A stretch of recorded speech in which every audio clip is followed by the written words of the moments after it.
friends. We talked and we laughed. But in our friendship, I did see God in Chuck, which it was part of the healing process because I thought that all men were the same. I thought that they were all secretly waiting to hurt you. I thought that they were all somewhat evil, and I said, God, you made a mistake creating men. It should have just been all women. I was just like, what happened here, God? I guess when I get to heaven, I'll get to ask you that question. But at CBC, God showed me no. I've created men and women for a purpose, for a reason. And it was through my friendship with my friend at the time, Chuck, that allowed me to see that not all men were the same, that men were kind. And as I was also in therapy during that time at CBC, spiritual counseling, mental health counseling.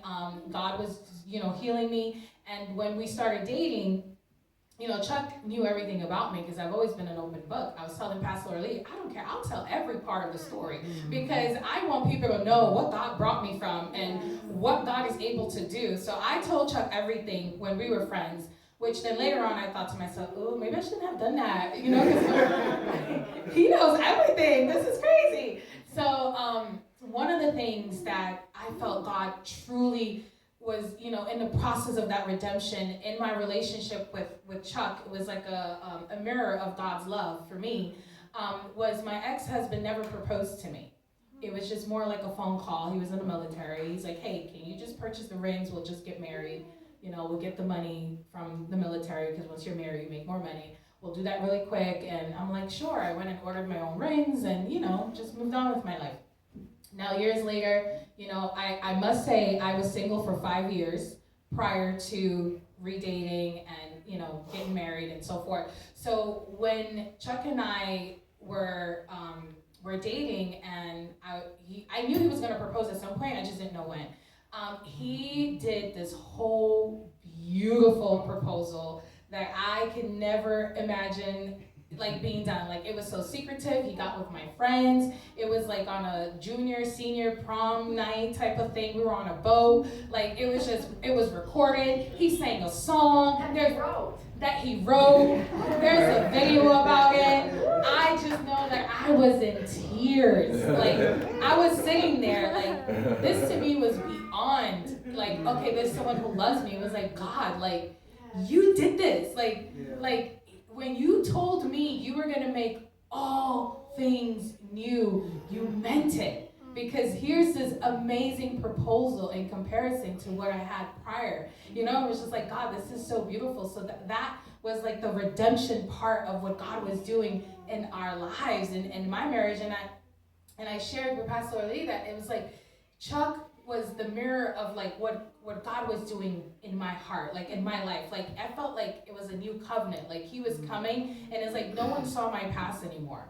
It was Trish and Chuck. No one thought about my divorce. No one was talking. It was just I just felt it was just this covering that came within this new marriage that I was walking into. And it wasn't easy. It was difficult because it was hard for me to accept God's grace, to accept the new thing that God was doing. Chuck would tell you, I tried to break up with him more than once. And it was all on the basis of I can't do this. Is this really God? I was terrified.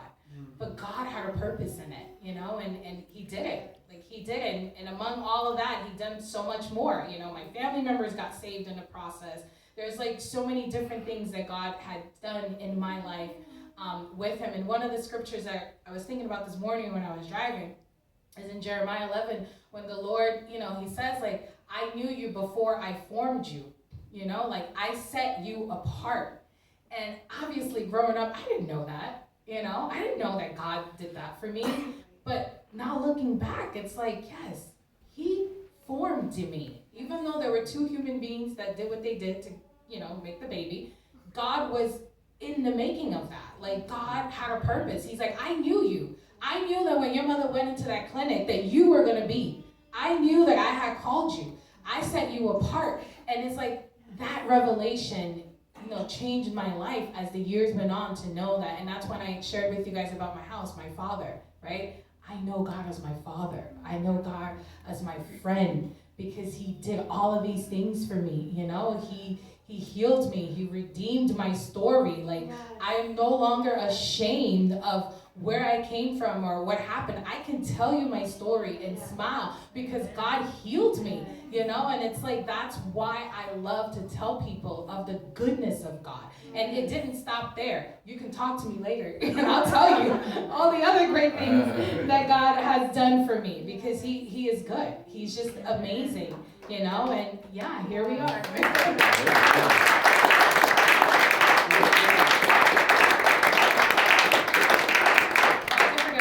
Sorry, which I feel like is important to say.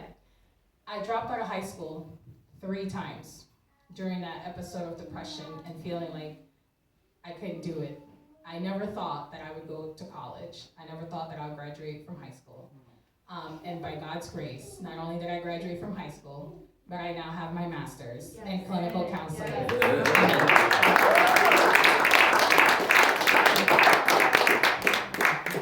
There is no story that God can't redeem.